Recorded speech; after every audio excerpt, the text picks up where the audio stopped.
आज के इस न्यूज बुलेटिन में आप सभी का स्वागत है। आइए देखते हैं देश दुनिया की तमाम बड़ी खबरें और आज के मुख्य समाचार। तो चलिए देखते हैं आज के ब्रेकिंग न्यूज और सभी प्रमुख समाचार।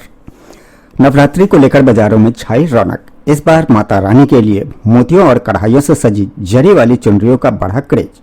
नवरात्रि की तैयारियों के बीच बाजारों में रौनक बढ़ी है। बाजारों में जरी की चुनरी की अधिक मांग है। पूजा सामग्री की दुकानों पर भीड़ उमड़ रही है। मंदिरों से लेकर घरों तक देवी दुर्गा की पूजा अर्चना कर रहे हैं। इस बार खास तौर पर माता रानी को ओढ़ाने वाली जरी की चुनरी की अधिक मांग देखी जा रही है। पहले प्रिंट चुनरियों की मांग अधिक होती थी, लेकिन इस बार मोतियों और कढ़ाई से सजी जरी की चुनरी अधिक पसंद की जा रही है। और आइए अब अगली बड़ी खबर देखते हैं कि 1 अप्रैल से कई नए नियम लागू होने जा रहे हैं, जिनका सीधा असर आप सबकी जेब पर पड़ने वाला है, क्योंकि इससे काफ़ी चीज़ें महंगी हो रही है। आइए देखते हैं कि क्या क्या चीज़ों पर इसका असर पड़ रहा है। तो 1 अप्रैल से एटीएम से पैसे निकालना होगा महंगा। साथ ही न्यूनतम बैंक बैलेंस का नियम भी सख्त हो गया है। इन बदलावों का सीधा आपकी जेब पर असर पड़ने वाला है, इसीलिए बहुत ध्यान से देखिएगा। 1 अप्रैल 2025 से नया वित्त वर्ष शुरू हो रहा है। इस दौरान कई बड़े बदलाव भी हो रहे हैं। बैंकिंग नियमों में हो रहे इन बदलावों का सीधा असर आम आदमी की जेब पर भी पड़ेगा। आइए फटाफट से देख लेते हैं कि कौन कौन से नियमों में होगा संशोधन। तो 1 अप्रैल 2025 से होने वाले बदलाव में इस दौरान tax, banking, UPI, credit card, जमा, बचत व जीएसटी से जुड़े नियमों में संशोधन हो रहा है। इन बदलावों का मकसद करदाताओं, वरिष्ठ नागरिकों, उपभोक्ताओं और व्यवसायियों को राहत देकर खर्च और खपत को बढ़ाना है, ताकि अर्थव्यवस्था की रफ्तार को मजबूती मिल सके। इसी कड़ी के अंतर्गत 1 अप्रैल से एटीएम से पैसे निकालना होगा महंगा। हर अतिरिक्त निकासी पर 23 रुपये शुल्क। एटीएम से पैसे निकालना 1 मई 2025 से महंगा हो जाएगा। आरबीआई ने इस संबंध में एक अधिसूचना जारी कर एटीएम इंटरचेंज शुल्क बढ़ाने को मंजूरी दे दी है। अधिसूचना के मुताबिक 1 मई से ग्राहकों को मुफ्त निकासी सीमा के बाद हर एक लेन देन के लिए 2 रुपये अतिरिक्त देने होंगे, यानी कि हर निकासी पर 21 रुपये की जगह अब 23 रुपये शुल्क चुकाना होगा। दूसरी बड़ी खबर आ रही है बैंकिंग क्षेत्र से। बचत और एफडी पर ब्याज दरों में संशोधन। कई बैंकों ने 1 अप्रैल से ही बचत और एफडी खातों में ब्याज की दरों में बदलाव करने की घोषणा की है। इसके मुताबिक खाते में जमा राशि के आधार पर ब्याज दरों का निर्धारण किया जाएगा, यानी कि खातों में बड़ी राशि रखने वाले ग्राहकों को अधिक ब्याज दिया जा सकता है। और अगली बड़ी खबर देखिए, न्यूनतम बैलेंस के सख्त होंगे नियम। बैंकों में न्यूनतम बैलेंस के नियम और सख्त होने जा रहे हैं। एसबीआई, पंजाब नेशनल बैंक और कैनरा बैंक समेत कई बैंकों के ग्राहकों को 1 अप्रैल से शहरी, अर्ध शहरी और ग्रामीण इलाकों के हिसाब से अपने बैंक खाते में न्यूनतम बैलेंस मेंटेन रखना पड़ सकता है। ऐसा नहीं करने पर जुर्माना भरना होगा। जुर्माने की राशि बैंक खाते की श्रेणी के हिसाब से अलग अलग होगी। बैंक ग्राहकों की शहरी इलाकों में 5,000 रुपये और ग्रामीण क्षेत्रों में 2,000 रुपये न्यूनतम बैलेंस रखना पड़ सकता है। अगली खबर है क्रेडिट कार्ड से जुड़े बेनिफिट में कटौती। एसबीआई कार्ड्स ने 1 अप्रैल से कुछ लोकप्रिय क्रेडिट कार्ड पर रिवार्ड्स पॉइंट्स घटाने की घोषणा की है। Simply click SBI card users को स्विगी पर 10 गुना की जगह अब सिर्फ 5 गुना रिवार्ड पॉइंट मिलेंगे। इसी तरह air India SBI platinum credit card पर पहले हर 100 रुपये खर्च करने पर 15 रुपये रिवार्ड पॉइंट मिलते थे, जो अब घटकर 5 रुपये रह जाएंगे। Air India SBI signature credit card के रिवार्ड पॉइंट 30 के बजाय सिर्फ 10 रुपये रह जाएंगे। और आईडीएफसी फर्स्ट बैंक 31 मार्च 2025 से क्लब विस्तारा क्रेडिट कार्ड के माइलस्टोन बेनिफिट को बंद करने जा रहा है। तो ये थे बैंकों में होने वाले कुछ बदलाव। अब अगली बड़ी खबर देखिए, 1 अप्रैल से बदल रहे हैं जीएसटी के नियम। जीएसटी पंजीकरण अब 30 दिन में।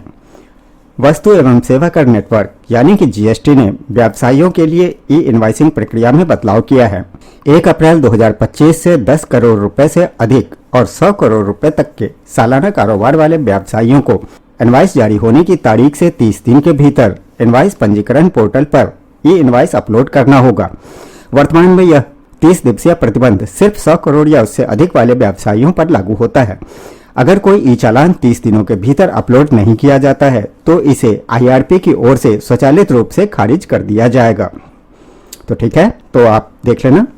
और अब अगली बड़ी खबर आ रही है यूपी से।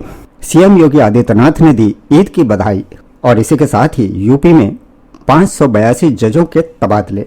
चलिए खबरों में आगे बढ़ते हैं। सीएम योगी आदित्यनाथ ने ईद उल फितर पर प्रदेशवासियों को बधाई दी है और सामाजिक सौहार्द बढ़ाने का आह्वान किया है। इसी के साथ ही यूपी में 582 जजों का तबादला हुआ, जिनमें चर्चित जज रवि कुमार दिवाकर भी शामिल हैं। मुख्यमंत्री योगी आदित्यनाथ ने ईद उल फितर के अवसर पर प्रदेशवासियों को हार्दिक बधाई और शुभकामनाएं दी है।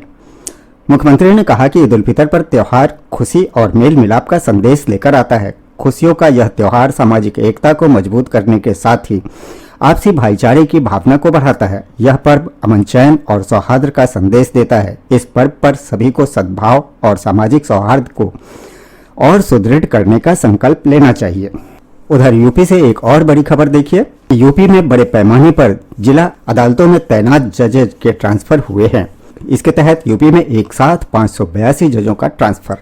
ज्ञानवापी सर्वे का आदेश देने वाले जज रवि कुमार दिवाकर का भी तबादला भेजे गए चित्रकूट। जिला अदालतों में तैनात 582 जजों का तबादला किया गया है। हाईकोर्ट इलाहाबाद के आदेश पर रूटीन के तहत यह ट्रांसफर किए गए हैं। हाईकोर्ट के रजिस्ट्रार जनरल राजीव भारती ने इस बाबत अधिसूचना जारी कर जानकारी दी है।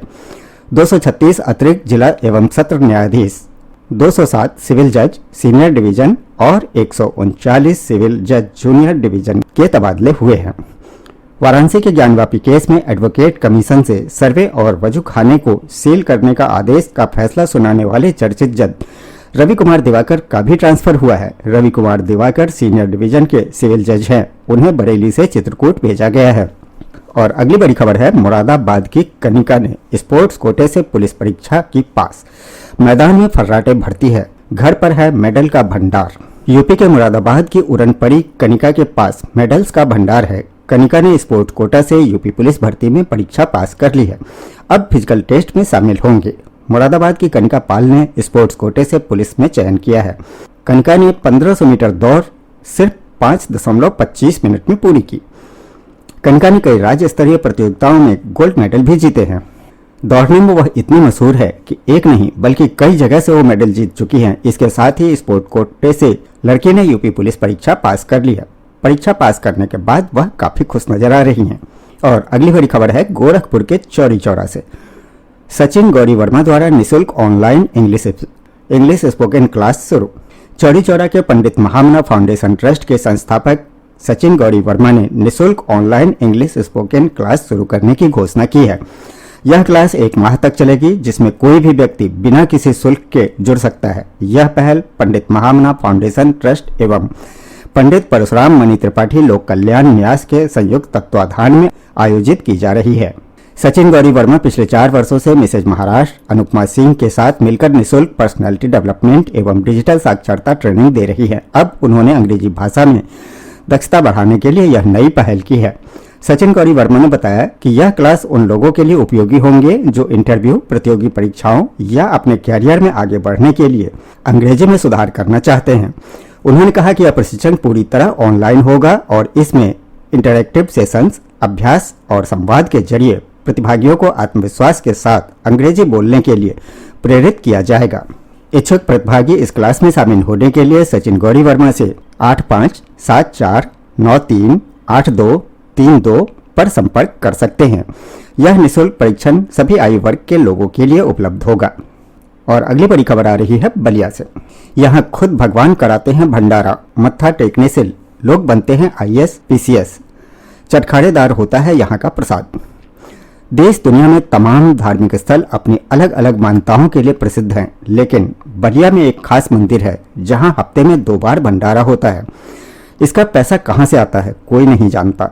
मान्यता ये भी है कि यहाँ मत्था टेकने से सब इच्छाएं पूरी होती है। युवा IAS PCS तक बन जाते हैं। लोग बताते हैं कि यहाँ मत्था टेकने वाला हर कोई सफलता हासिल कर लेता है।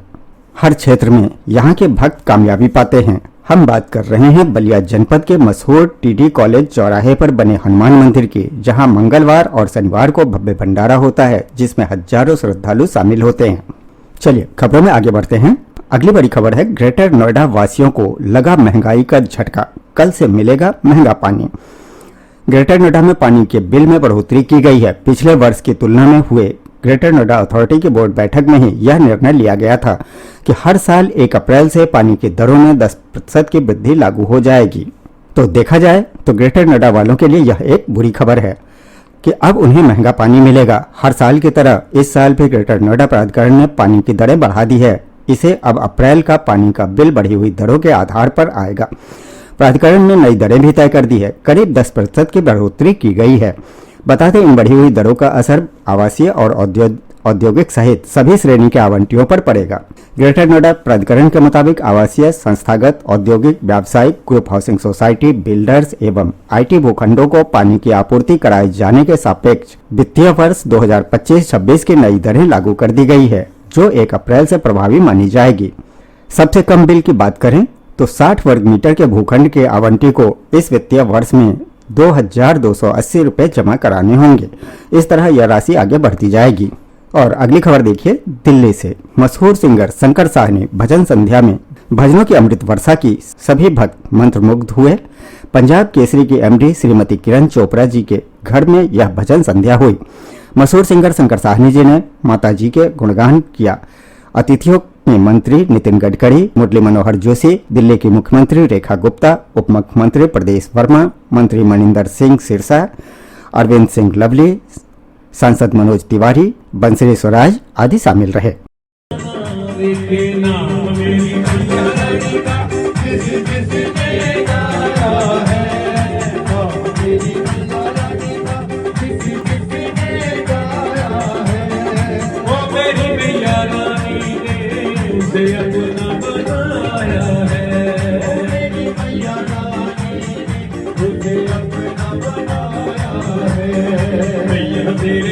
और अगली बड़ी खबर देखिए, रेल यात्रियों के लिए गर्मी की छुट्टियों में मुंबई, पुणे से बिहार जाना है तो अगले महीने से चलेगी ये ट्रेनें।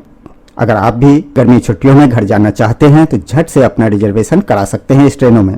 भारतीय रेलवे महाराष्ट्र से बिहार के विभिन्न शहरों को अगले महीने से ट्रेन चला रहा है। आप झट से इन ट्रेनों में रिजर्वेशन कराएं और सुविधाजनक तरीके से अपने घर पहुंचे। ट्रेनों में सबसे ज्यादा सफर लोग गर्मी की छुट्टियों में करते हैं। इस सीजन में सफर करने वाले ज्यादातर लोग दिल्ली या महाराष्ट्र से बिहार, उत्तर प्रदेश के विभिन्न शहरों को जाते हैं। इसी को ध्यान में रखते हुए भारतीय रेलवे महाराष्ट्र, बिहार के विभिन्न शहरों को अगले महीने से ट्रेन चला रहा है। आप झटपट से इन ट्रेनों में रिजर्वेशन कराएं और सुविधाजनक तरीके से अपने घर पहुंचे ताकि रास्ते में कोई परेशानी, दिक्कत का सामना न करना पड़े। हालांकि इनमें से कई ट्रेनें अनारक्षित भी शामिल हैं, जिसमें रिजर्वेशन कराने की आवश्यकता नहीं होगी। मध्य रेलवे द्वारा चलाई जाने वाली ट्रेनें 7 अप्रैल से 1 जुलाई के मध्य चलेंगी। ये ट्रेनें अलग अलग दिन चलेंगी। रास्ते में पड़ने वाले तमाम शहरों में रुकते हुए जाएंगे। और अगली बड़ी खबर देखिए, ओवर स्पीड गाड़ी चलाने वालों के लिए सावधान रहें। हाईवे पर हाई स्पीड गाड़ियों पर लगेगी लगाम। रडार गन से होगी ओवर स्पीडिंग पर सख्त कार्रवाई। एक्सप्रेसवे और हाईवे पर अब वाहन चालकों ने तेज रफ्तार की तो यूपी पुलिस हाईटेक टेक्नोलॉजी से चालान कट जाएगा। अभी तक पुलिस इंस्पेक्टर वाहनों, स्मार्ट कैमरों के जरिए तेज वाहन चलाने वालों पर कार्रवाई करती थी, लेकिन अब पुलिस स्पीडिंग रोकने के लिए स्पीड रडार गन के माध्यम से चालान करेगी, जिसके तहत उत्तर प्रदेश पुलिस हाईवे पर स्पीड रडार के चालान कटेगी। तेज रफ्तार से वाहन चलाने पर जुर्माना लगेगा। स्पीड रडार से ट्रैफिक पैटर्न का डेटा इकट्ठा होता है। हाईवे एक्सप्रेसवे पर आपने स्पीड रडार तो जरूर देखा होगा, लेकिन अब अगर आप हाईवे पर तेज रफ्तार से वाहन चला रहे हैं तो अब यूपी पुलिस के विशेष प्रकार के स्पीड रडार से पलक झपकते ही आपका चालान कट जाएगा, साथ ही आप पर जुर्माना भी लग जाएगा। ऐसे में जब आपको सावधान रहने की आवश्यकता है, साथ ही अपनी गति को नियंत्रित करके खुद को भी सुरक्षित रखें और औरों को भी सुरक्षित करें। और अगली बड़ी खबर देखिए कि महाकुंभ के दौरान वायरल गर्ल मोनालिसा का फिल्म में काम देने वाले डायरेक्टर मनोज मिश्रा गिरफ्तार हो गए हैं। डायरेक्टर की यह गिरफ्तारी एक केस के मामले में हुई है। दिल्ली हाईकोर्ट ने बेल खारिज करने के बाद दिल्ली के नबी करीम थाना पुलिस ने उन्हें गिरफ्तार किया है। आरोप है कि सनोज मिश्रा एक छोटे से कस्बे से आने वाली लड़की को हीरोइन बनाने की तमन्ना रखने वाली एक लड़की के साथ कई बार उसका शारीरिक शोषण किया। और अगली खबर है बिहार से। बिहार में थाना के दलालों पर नकेल। डीजीपी विनय कुमार ने जारी किया फरमान। थानों में चलता है दलालों का राज। बिहार पुलिस के मुखिया ने जारी किया एक बड़ा आदेश। दलालों को पालने वाले थाना अध्यक्ष के विरुद्ध होगी बड़ी कार्रवाई। बिहार के थानों में दलाल सक्रिय हैं और उन्हें खुद थाना अध्यक्ष पाल रहे हैं। अब तक यह बात आम लोग कहा करते थे। अब बिहार पुलिस के डीजीपी ने भी यह बात मान लिया है कि थानों में दलाल सक्रिय हैं और उन्होंने इसके लिए फरमान जारी कर दिया है। और आइए अब अगली खबर देखते हैं एजुकेशन से कि बोर्ड के रिजल्ट आने वाले हैं। इस दौरान शिक्षा जगत में क्या खबरें हैं, तो यूपी, बिहार या एमपी, किस बोर्ड के टॉपर को क्या मिलता है? किस बोर्ड का टॉपर सबसे रईस, परीक्षा में टॉप करते ही बन जाते हैं लखपति? बिहार बोर्ड मैट्रिक और इंटरमीडिएट रिजल्ट जारी हो चुके हैं। यूपी बोर्ड और एमपी बोर्ड ने भी मूल्यांकन प्रक्रिया लगभग खत्म कर ली है। माना जा रहा है कि ये दोनों बोर्ड अप्रैल के अंत तक रिजल्ट जारी कर देंगे। इनमें से कुछ बोर्ड अपने टॉपर्स को लैपटॉप और स्कॉलरशिप भी देते हैं। बिहार बोर्ड टॉपर्स को सबसे ज्यादा प्राइज मनी मिलती है। यूपी और एमपी बोर्ड टॉपर को 1 लाख रुपए नकद मिलते हैं। बिहार बोर्ड टॉपर को 2 लाख रुपए नकद, लैपटॉप और स्कॉलरशिप मिलती है। अब देखिए खबर विस्तार से। भारत में कई शिक्षा बोर्ड हैं। सीबीएसई, आईसीएसई और आईबी जैसे बोर्ड के साथ ही हर राज्य का अपना अलग अलग बोर्ड भी है। उत्तर प्रदेश, बिहार और मध्य प्रदेश में 10वीं और 12वीं की परीक्षाओं में टॉप करने वाले स्टूडेंट पर धन की वर्षा की जाती है। इन राज्यों के टॉपर्स को इनाम में नगद राशि, लैपटॉप, सर्टिफिकेट और अन्य सुविधाएं दी जाती है। यूपी बोर्ड, बिहार बोर्ड और एमपी बोर्ड इनाम के जरिए स्टूडेंट को पढ़ाई में बेहतर परफॉर्म करने के लिए प्रोत्साहित करते हैं। इनका उद्देश्य बोर्ड टॉपर की मेहनत को सम्मानित करना है। बिहार बोर्ड टॉपर राशि दोगुनी कर दी गई है। बिहार बोर्ड मैट्रिक रिजल्ट 2025 और बिहार बोर्ड इंटरमीडिएट रिजल्ट 2025 में टॉप करने वाले स्टूडेंट को पिछले साल की तुलना में दोगुने रुपए दिए जाएंगे। और भी देखेंगे कि यूपी, एमपी और बिहार बोर्ड टॉपर्स को और क्या क्या मिलता है। इनमें से सबसे ज्यादा प्राइज मनी किसके टॉपर को दी जाती है? तो देखिए, यूपी बोर्ड 10वीं और 12वीं के टॉपर्स को क्या क्या मिलेगा। रैंक 1 पर 1 लाख रुपए नगद, लैपटॉप और प्रशस्ति पत्र। रैंक 2 75,000 रुपए नगद, लैपटॉप और प्रशस्ति पत्र। रैंक 3 50,000 रुपए नगद, लैपटॉप और प्रशस्ति पत्र। रैंक 4 से 10 तक 10,000 रुपए से 20,000 रुपए तक नकद और प्रशस्ति पत्र दिया जाता है। अतिरिक्त में यूपी सरकार ने 2022 से जिला स्तर पर भी टॉपरों को 21,000 रुपए तक की राशि देने की योजना शुरू की थी, जो कि कभी कभी लागू होती है, जिसका कुल बजट 4 करोड़ 73 लाख रुपए तक रखा गया है। आइए अब देख लेते हैं बिहार बोर्ड के टॉपर को क्या क्या मिलेगा। तो बिहार बोर्ड मैट्रिक और 12वीं के टॉपर को मिलता है रैंक 1 2 लाख रुपए नगद, लैपटॉप, किंडल ई बुक रीडर और मेडल। रैंक 2 1.5 लाख रुपए नगद, लैपटॉप, किंडल और मेडल। रैंक 3 1 लाख रुपए नगद, लैपटॉप, किंडल और मेडल। रैंक 4 20,000 रुपए नगद, मेडल और प्रशस्ति पत्र। स्कॉलरशिप टॉप 10 को 2 साल तक 2,000 रुपए प्रति माह मिलता है, हालांकि यह पहले 1,200 रुपए था। रैंक 4 से 10 तक 30,000 रुपए नगद, मेडल और प्रशस्ति पत्र। सभी स्ट्रीम साइंस, आर्ट्स और कॉमर्स को स्कॉलरशिप टॉप 5 स्टूडेंट्स को 2 साल तक 2,500 रुपए प्रति माह, पहले यह 1,500 रुपए था 12वीं बोर्ड के लिए। अब बात आती है कि एमपी बोर्ड के 10वीं 12वीं के टॉपरों को क्या मिलता है। तो आपको बता दें कि यूपी और एमपी में प्राइज मनी सेम ही है। अतिरिक्त ये है कि एमपी में जिला स्तर पर भी टॉपर्स को छोटे छोटे पुरस्कार मिलते हैं, लेकिन यह स्कूल या स्थानीय प्रशासन के ऊपर निर्भर करता है। अब तुलनात्मक रूप से देखें कि यूपी, एमपी और बिहार में किस बोर्ड का टॉपर सबसे अमीर बन जाता है। तो नकद राशि के हिसाब से बिहार बोर्ड के टॉपर को सबसे ज्यादा प्राइज मनी मिलती है 2025 से 2 लाख रुपए रैंक 1 के साथ। बिहार ने यूपी और एमपी को पीछे छोड़ दिया है, जहां अधिकतम 1 लाख रुपए ही है। कुल पैकेज बिहार में लैपटॉप, किंडल, मेडल और स्कॉलरशिप 2,000 रुपए से 2,500 रुपए प्रति माह मिलाकर सबसे ज्यादा रुपए मिलते हैं। और अगली बड़ी खबर है उत्तर प्रदेश की इस प्रसिद्ध यूनिवर्सिटी का कमाल। इन नदियों के नाम से जाने जाएंगे हॉस्टल के कमरे। इस पहल के तहत हॉस्टल के 91 कमरों को देश की प्रमुख नदियों के नाम पर रखा गया है। इसमें देश की वो नदियां भी शामिल हैं जो विभिन्न हिस्सों में मौजूद हैं। इलाहाबाद विश्वविद्यालय के हॉस्टल के कमरों का नाम नदियों के नाम पर रखा गया है। इसमें छात्रों में भौगोलिक समझ और सांस्कृतिक जुड़ाव बढ़ेगा। इस पहल का उद्देश्य छात्रों में रचनात्मक कार्यों में वृद्धि करना है। प्रयागराज स्थित पूर्व का ऑक्सफोर्ड कहा जाने वाला इलाहाबाद विश्वविद्यालय अपने शैक्षणिक और राजनीतिक योगदान के लिए देश भर में लोकप्रिय है। इन दोनों इलाहाबाद विश्वविद्यालय के केपीयूसी छात्रावास के चर्चे दूर दूर तक हो रहे हैं। ये छात्रावास लगातार छात्रों के साथ मिलकर रचनात्मक कार्य करते हुए नजर आ रहे हैं। जहां कुछ दिनों पहले इस छात्रावास में देश की संसद की भांति ही एक छात्र संसद की शुरुआत की गई। पिछले दिनों केपीयूसी हॉस्टल में शैक्षणिक और सांस्कृतिक वातावरण को समृद्ध करने की दिशा में एक अद्वितीय पहल का उद्घाटन अधीक्षक डॉक्टर हौसला सिंह ने किया। इस पहल के तहत हॉस्टल के 91 कमरों को भारत की प्रमुख नदियों के नाम पर रखा गया, जिसमें छात्रों में भौगोलिक जागरूकता और सांस्कृतिक जुड़ाव बढ़ सके। कमरों को भारत की नदी प्रणाली के अनुसार वर्गीकृत किया गया है। कक्ष संख्या 1 से 20 को गंगा नदी प्रणाली की नदियों के नाम पर रखा गया है, जो उत्तरी भारत की जीवन रेखा है। कक्ष संख्या 21 से 42 को ब्रह्मपुत्र और सिंधु नदी प्रणाली की नदियों के नाम पर रखा गया है, जो उत्तर पूर्व और उत्तर पश्चिम भारत में बहती है।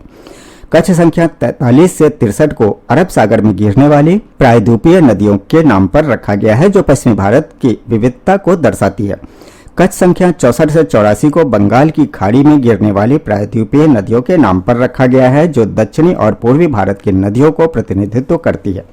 और अगली खबर देखिए लखनऊ से। आज उत्तर प्रदेश सरकार के गौरवपूर्ण 8 वर्ष पूर्ण होने के अवसर पर सेवा, सुशासन और सुरक्षा की नीति को समर्पित घर घर संपर्क अभियान के कार्यक्रम में पश्चिमी विधानसभा में आज उत्तर प्रदेश सरकार के गौरवपूर्ण 8 वर्ष पूर्ण होने के अवसर पर सेवा, सुशासन और सुरक्षा की नीति को समर्पित कार्यक्रम में पश्चिम विधानसभा में बूथ संख्या 105, 106, 107 में घर घर संपर्क कर 8 वर्षों में सरकार द्वारा विभिन्न जनहित विकास योजनाओं के बारे में सभी को अवगत कराया।